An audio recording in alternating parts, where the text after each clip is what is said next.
একটু করি, একটু আপগ্রেড করি। সেটা হলো আপনারা জানেন যে আলফা ইসলামী লাইফ কোম্পানিটা 2014 সালে জন্ম হয়েছে, সেটা আমরা সবাই জানি, অনেকেই জানি।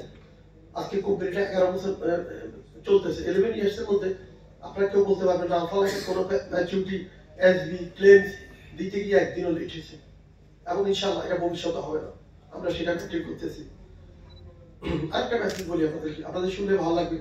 বাংলাদেশে 36টা লাইফ ইন্স্যুরেন্স কোম্পানি আছে, তার মধ্যে সর্বোচ্চ ফেড একটা কোম্পানি হল আলফা ইসলামী লাইফ। এটা জাস্ট আপনাদের তথ্যগুলো দিচ্ছে, আপনি নিতে পারেন।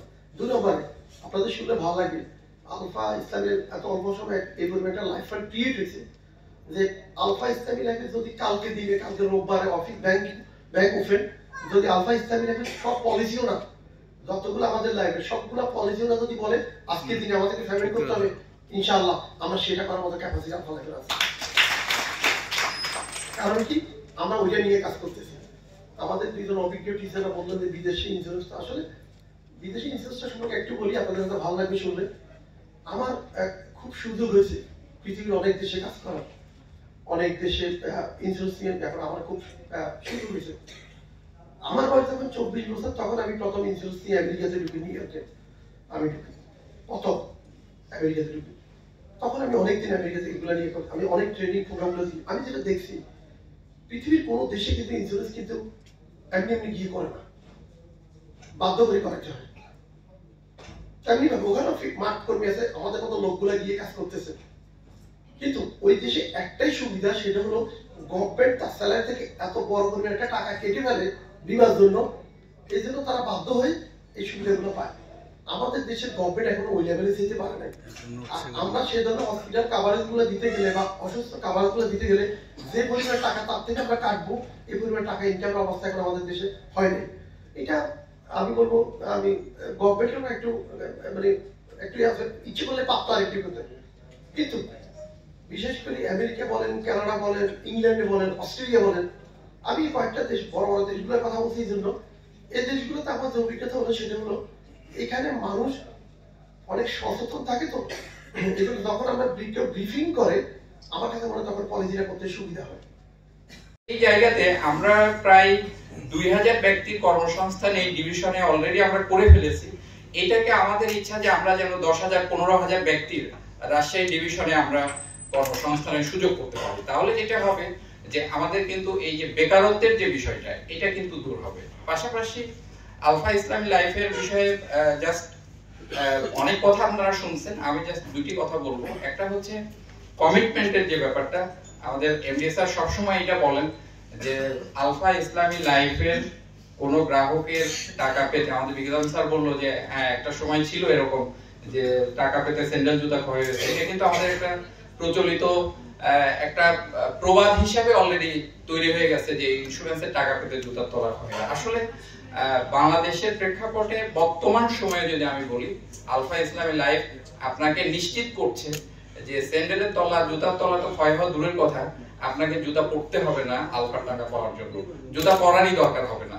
তার মানে আপনার যেদিন ম্যাচুরিটি ডেট, যেদিন আপনার টাকা পাওয়ার ডেট, ওই দিন অটোমেটিক্যালি আপনার জুতা পরার আগেই দেখবেন যে আপনার ব্যাংক অ্যাকাউন্টে টাকা চলে আসছে। সুতরাং আপনাকে আর আলাদা করে জুতা পরার দরকার হচ্ছে না, জুতা ক্ষয়ের তো প্রশ্নই আসে না। এই একটা মেসেজ।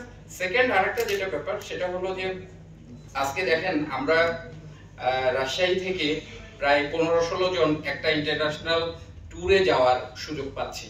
আপনি বিষয়টাকে একটু চিন্তা করেন যে রাজশাহীতে এমন কোন প্রতিষ্ঠান আছে যে প্রতিষ্ঠানে আপনার একসাথে 15 জন বা 20 জন একটা দেশের বাইরে ভ্রমণের সুযোগ পায়। কিন্তু আমরা আলফা ইসলামী লাইফের পক্ষ থেকে 15-20 জন না, আমরা একটা ট্যুরে আমরা 30 জন সুযোগ পেয়েছিলাম।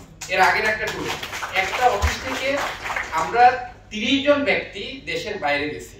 তাহলে এটা কিন্তু অনেক বড় একটা প্ল্যাটফর্ম, যেখানে আপনি চাইলে আপনাকে তুলে ধরতে পারবেন, আপনার যে যোগ্যতা আছে, আপনার যে কাজ করার সক্ষমতা আছে, এই সক্ষমতা তুলে ধরার জন্য কিন্তু একটা প্ল্যাটফর্ম দরকার। আমি অত্যন্ত কৃতজ্ঞ আমাদের সম্মানিত এমডি স্যারের প্রতি যে উনি আমাদেরকে কিন্তু এই প্ল্যাটফর্মটা উপহার দিয়েছেন, যাতে করে আমরা একটা নিজের অবস্থানকে এই জায়গায় তুলে ধরতে পারি। সেই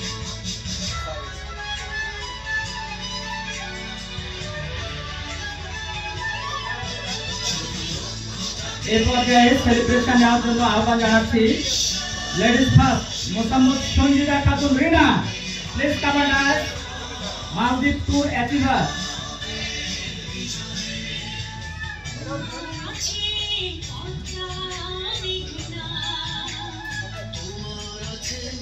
প্লিজ একটু বিগ হ্যান্ড দিয়ে অনুপ্রাণিত করি প্লিজ।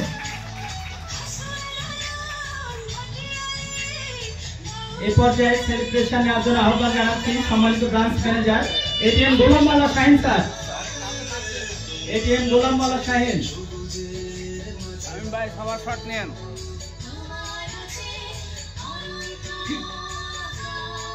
এই পর্যায়ে সেলিব্রেশন নেওয়ার জন্য আহ্বান। এই পর্যায়ে মঞ্চে আহ্বান জানাচ্ছি সম্মানিত ইউনিট ম্যানেজার শহীদুল্লাহ।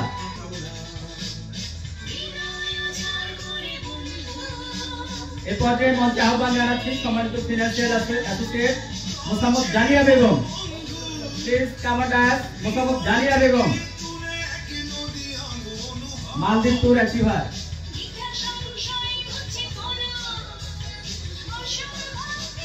এই পর্যায়ে মঞ্চে আহ্বান জানাচ্ছি সেলিব্রেশন নেওয়ার জন্য মোহাম্মদ জাহাঙ্গীর আলম, মালদ্বীপ ট্যুর অ্যাচিভার। এই বয়সেও ট্যুর অ্যাচিভ করছে মালদ্বীপ, বয়স কোনো ব্যাপার না।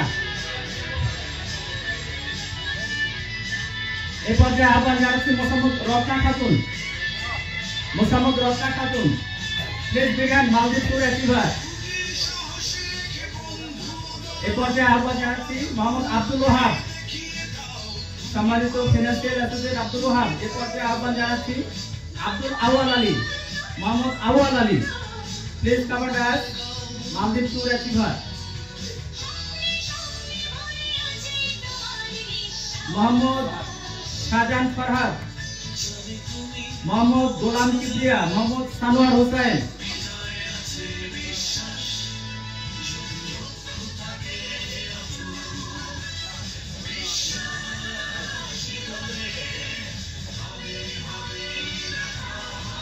মোহাম্মদ সজন ফরহাদ, মালদ্বীপ ট্যুর অ্যাচিভার।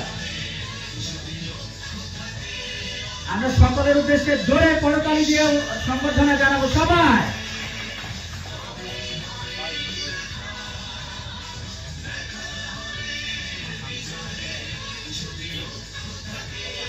এই পর্যায়ে ফটো সেশন, সকলে মিলে একটা ফটো সেশন হবে। কেমন হচ্ছে প্লিজ একটু জানাবেন সকলে। আপনি